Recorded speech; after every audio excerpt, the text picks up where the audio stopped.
Si è svolta ieri la festa di San Michele Arcangelo, patrono della Polizia di Stato. Anche la questura di Agrigento ha celebrato la ricorrenza. Patrono della Polizia San Michele Arcangelo, con una cerimonia religiosa che anche quest'anno, per via delle restrizioni dettate per il contenimento del Covid-19, si è svolta in maniera sobria e contenuta. Infatti nella Basilica di San Francesco, nella mattinata di ieri, è stata officiata da Sua Eccellenza Arcivescovo di Agrigento, Monsignor Alessandro Damiano.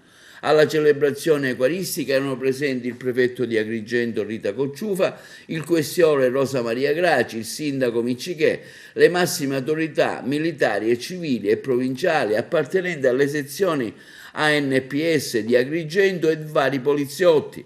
Al termine della celebrazione il questore Rosa Maria Graci ha rivolto quindi un caloroso apprezzamento agli uomini, alle donne in divisa che nel corso dell'anno, sebbene le innumerevoli criticità, hanno contribuito a garantire la sicurezza dei cittadini. Quindi un doveroso ricordo è andato ai tanti colleghi della Polizia di Stato che nel corso dell'anno hanno perso la vita nell'adempimento del proprio dovere e anche a causa del Covid-19.